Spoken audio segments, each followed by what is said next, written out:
Right, people, welcome back to the channel. Cheers for tuning in. Hope you're all doing well. I'm going to talk about another case. So this is kind of probably more well known than a lot of others. It's the Kriss murder. Now, for those of you who don't know or never heard of this murder was it happened when I was on remand in Berlin prison in 2004. Now, I remember hearing about this when this boy's body was found at the Clydeside, just near Parkhead Stadium, and I think, like, holy shit, do you know what I mean? Like, this boy had been stabbed multiple times and setting fire and all that. Now, it turned out that the people that were arrested for this were Asian, Pakistani, British born Pakistanis. They're from Glasgow, you know what I mean, south side of Glasgow. Now, there was apparently about 4 or 5 of them charged for this, and one of them's quite notorious. He's always in the newspapers. His nickname's Baldy, right? Big boy, you know what I mean? Huge guy, man. And apparently, when it's went to trial, it kind of came out in the trial that Baldy and his pals had been at, say it was Vicky's nightclub or the Savoy, it was somewhere like that up the town, and a fight had, or a confrontation had broken out, and I think he got hit with a bottle or a fucking drink or something. Now, I don't know the ins and outs of that particular event, but he's been driving about the next day apparently, and they've grabbed this 15-year-old boy off the street, who turned out to be Kriss Donald. They've bundled him in a motor. They were driving about for hours, and I think they were kind of punching him or threatening him, all that kind of stuff during the ride. I think they drove around kind of the north east of Scotland with him, and then drove back to Glasgow at night, by night time. I think they've took him somewhere and, like, kind of prolonged the assault and all that, and eventually the boys been fun kind of at the east end of the city. So the abduction site was on the south side, and this came out because there was mobile phone pings, or like where they had been driving and all that. So the boys been fun. They've launched a murder investigation, and by the time the police have found out or realised who they were looking for, three of them, what they were saying were the three main people involved in this had fled to Pakistan. So it was Baldy, his brother, and a close pal. So the police had picked up a boy who I think he was a kind of, no, I don't want to say a minor player. Maybe he's only kind of, he's in their circle, but I don't think he was like a gopher or whatever you want to call it. I don't know, because I think Baldy and that, like, I'd heard about him before this even happened. We've been in and out of jail. You hear about people and all that kind of shit. So I knew about him when I was about 16. I'd heard people talking about him and all that. So quite a well-known character in his community, for all the wrong reasons, obviously, you know what I mean, like whatever he was getting up to. So the police have arrested this boy. He was younger as well, and he's been charged with it and all that. So the three that have fled to Pakistan, they've been on the run, obviously, and Scotland has no extradition treaty with Pakistan, so that was a fucking that was a spanner in the works already. Do you know what I mean? And especially with the kind of the country they fled to as well, and they're fae there, so like it's a sticky situation. They would have had to have went through diplomatic channels and all that, and there's a big Pakistani community in Glasgow. There's Pakistani communities all over Britain, do you know what I mean? So anyway, what ended up happening was the boy, the fringe player who was caught, he ended up going to trial by himself. Now obviously if they'd have caught all them at the same time or whatever, they would have all went to trial together as co-accused because they're all done with the same offence. But he's went to trial on his own, right, and been convicted. I think he got what was it, like 18 year, 20 year, it was run about that. And he came into shots at NIC when I was there, right? And right away, rumour mills kicked in, the whispers have started, know what I mean? And there was talk of who's doing what, do you know what I mean? And what I mean by that is it's like who's stepping up to the plate to do something about that, because it came out in the trial, I think, as well, that this was a racially motivated attack. So, and I remember one day, right, I was in the gym, right, the NIC had its own gym apart from the main, so Shots had its the main gym where all the other halls could use it at the same time, with the exception of the protection hall. They would use it they would go there themselves, but like NIC, B and C halls could all go to the main gym together, right? But the NIC also had its own kind of mini gym down the bottom of the hall. It was like there was a big weights room and there was a cardio room with treadmills and all that. And I used to go down every morning, take the weekends off sometimes if I felt like it, whatever. And I remember there was only there was two other Asian prisoners in the hall at the time, so there was three when he came, but I only ever saw one of them speaking to him, and this guy was old enough to be his dad, right? And I remember we were all in the gym, and this older Asian guy, he's walked in with the boy who was done with Chris Donald's murder, and the whole gym went fucking silent, and they've all just turned around and looked at him, know what I mean? And then it was just, it felt like something was about to happen, to be honest, but nothing did happen, obviously. Well, not obviously, but get to that. So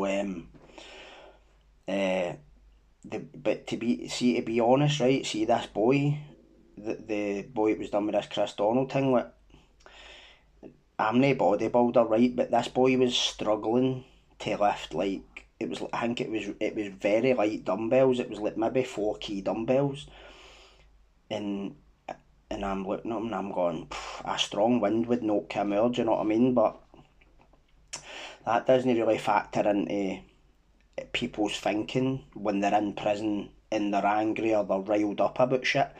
If you done something serious enough to somebody and they were willing to hurt you, they wouldn't give a fuck what physical state you were in, I don't think. So as far as I'm led to believe, as far as I know, there was nobody in there that was personally affected by that offence, but obviously because of the offence itself, there was a lot of people that were just no happy about it. So I came back for education one day and I found out there was like 4 guys or something missing out the hall, and the Asian boy was missing. In fact, the 2 of them were missing. The older Asian guy, he was a lifer as well.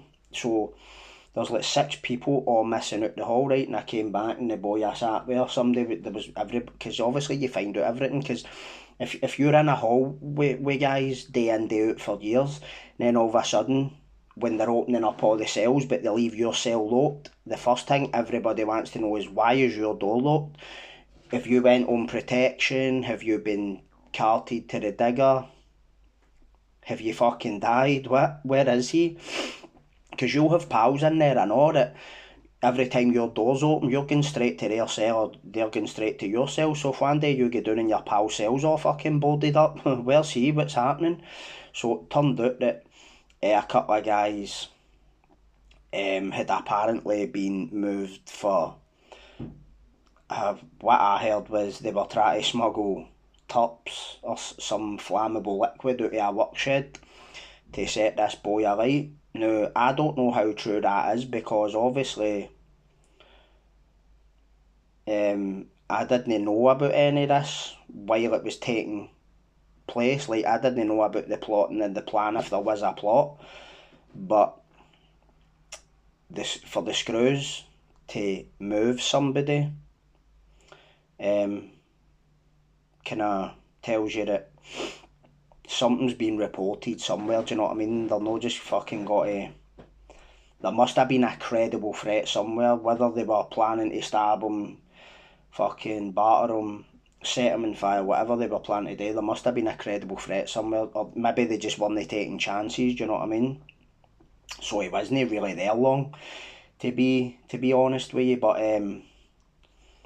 so there was a lot of kind of campaigning and all that to bring Baldy and his brother and the other co-accused back for Pakistan, and the police were approaching, I think, like your kind of Asian MPs in Glasgow to represent them in Pakistan, because I imagine that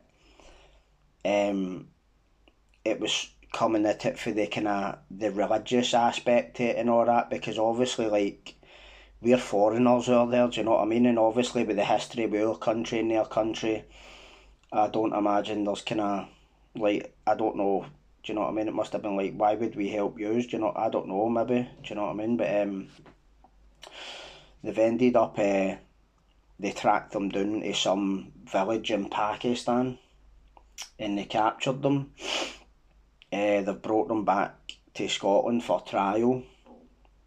Obviously they were found guilty and convicted, and they were all getting heavy time, 20 year and up. I think the lowest sentence was like 23 year. I think Baldy's brother got like maybe 24, and I think Baldy got 26 or something like that. And I wasn't in shots when they were convicted. I think I was either in Castle Huntly or Glen Oakle. Can't remember exactly where. I would need to check the year. But I remember watching them coming out of court and people jeering at them, and they were like giving the finger, so they weren't giving a fuck by the look at it. But what I did hear was they brought, I don't know if it was Baldy or his brother with the co-accused. I think they were brought in separate, and they brought them into the rec room in the NIC. In the whole rec room, I heard every single person in there downed their tools and walked out. So say they're all playing pool, they're all fucking playing TT, watching telly, they've all just, as a kind of show, like, saw how they were feeling. So ended up the co-accused and Baldy's brother, I think, have ended up just getting on protection, because any jail they were gone to, it was on toast for them. Because see, in jails, right, especially long term jails, man, there's always somebody looking for an excuse to just bash somebody's fucking head in, man. There's always somebody that's not looking for an excuse, right? Maybe that's the wrong way to put it. What I mean is, they don't need an excuse to do it, they'll fucking just do it anyway, do you know what I mean? And but according to what I've heard and read online and heard through the rumour while I've been in jail, Baldy was just refusing everywhere. Like, he wasn't going on protection for nothing. So I imagine a lot of it's to do with self-image, because I think, as far as I'm led to believe, he was a bit of a boy down the scheme was fake, and I think he was in about this and that or whatever. I don't know. He must have been doing shit to, because people were kind of frightened of him. And he's a fucking, maybe a huge. I've never seen him in jail, right? But he's a big boy, mate, to be, right. So he's not been gone on protection or whatever. But I think some he ended up in Kilmarnock jail, and I finished my sentence in Kilmarnock, and there was people who were there while he was there, and for some, maybe some of you know about this, because this was high profile at the time.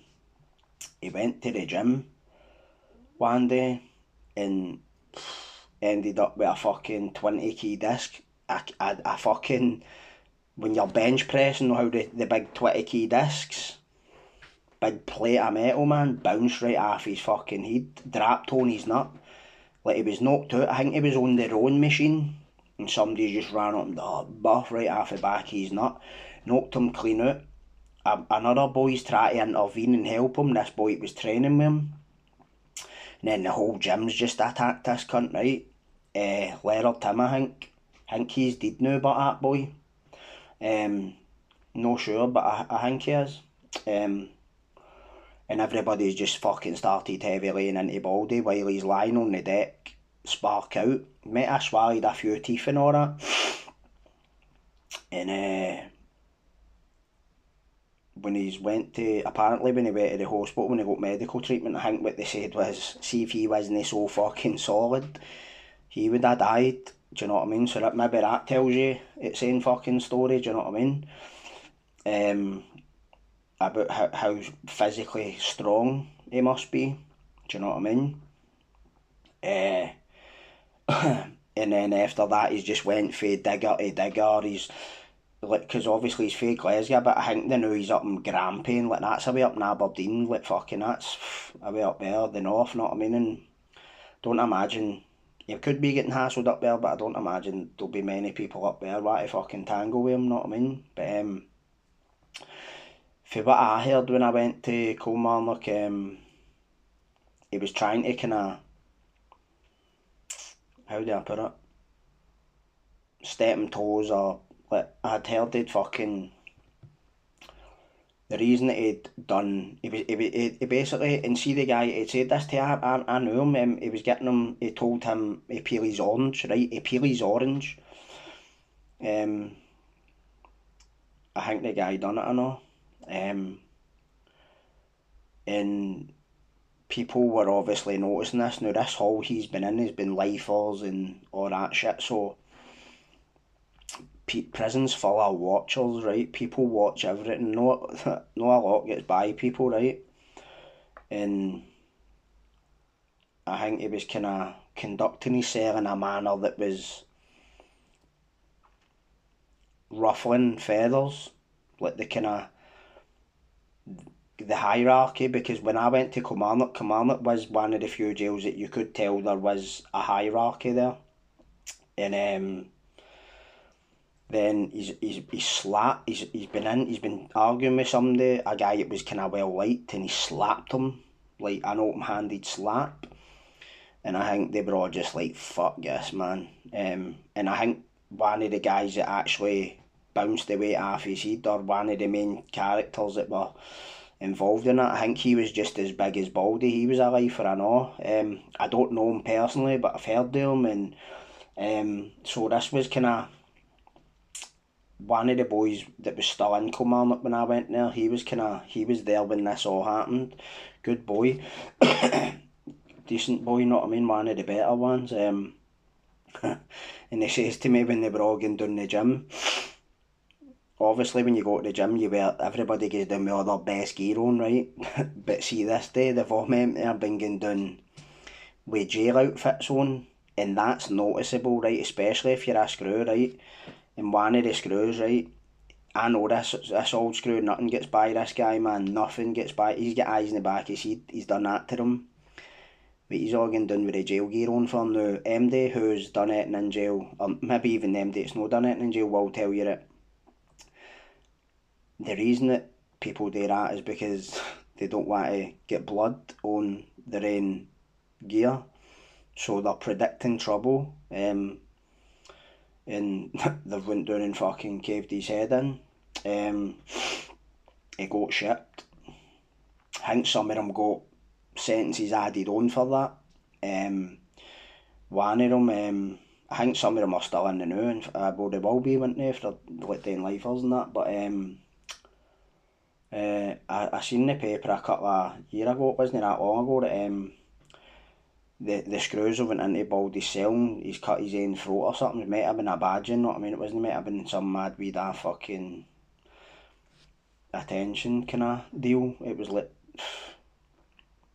but I don't imagine there's many guys in the jail fucking shedding tears about that. Do you know what I mean? Because I don't ever remember anybody saying anything like sticking up for him or saying anything nice about him or whatever. Like, I don't know the guy, but what he done was fucking horrendous, man. You know what I mean? For what? Because some cunt hit you with a bottle or a pint. Fuck it. Know what I mean? But I do remember seeing that they were I think they were trying to get moved to jails down south, because obviously down south, like, I don't imagine they would get a lot of hassle, because there's a high concentration of not only ethnic inmates down south, but also the Muslim population, as some other guys have stated, is like the biggest fucking outfit down there. So if you fight with one of them, you're fighting with all of them, whereas up here is his cell, know what I mean? So, but I don't think it worked out, so obviously he's fair up here and that, but he's always in the papers, man. He was in, I think I seen something, like he was fucking trying to sell paintings on eBay and mad shit like that, like, but obviously he'll still have pals out there, not, do you know what I mean? Like, I imagine there'll be some young Asian guys that even will look up to him, because for whatever reason, why do any of us look up to somebody like that? Like, just misplaced, innit? Just, well, at that time I was speaking for myself, like, looking up to somebody that's involved in crime, whatever, it's like, to me it was lack of positive male role models. And I remember laughing at people who used to say to me when I was younger, like, because I've not got a father figure there and all this shit, and I'd be like, fuck up. But I think it's true to a great extent. No pro-social or strong male role models at home or in the community. Definitely, I would say that. And I see a lot of examples of it in my local area as well, do you know what I mean? Absent fathers, fathers that aren't really that hands-on, they're too interested in their own needs, whatever, do you know what I mean? So I don't imagine it's any kind of different cross-culturally, you know what I mean? But I could be wrong, but that's just kind of my thinking on it, the new. But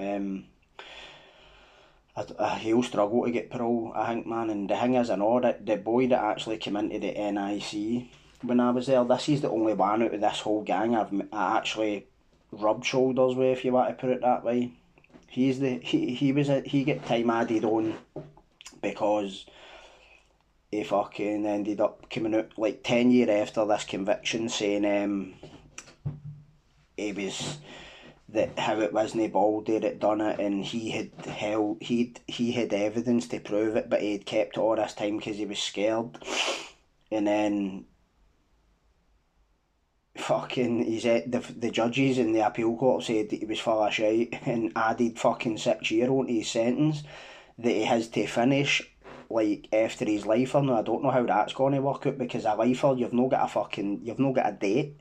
You've got a date when you can apply for parole. Doesn't mean you're fucking getting it. So see how that fucking works out for him, know what I mean? But backfired a belter, man. But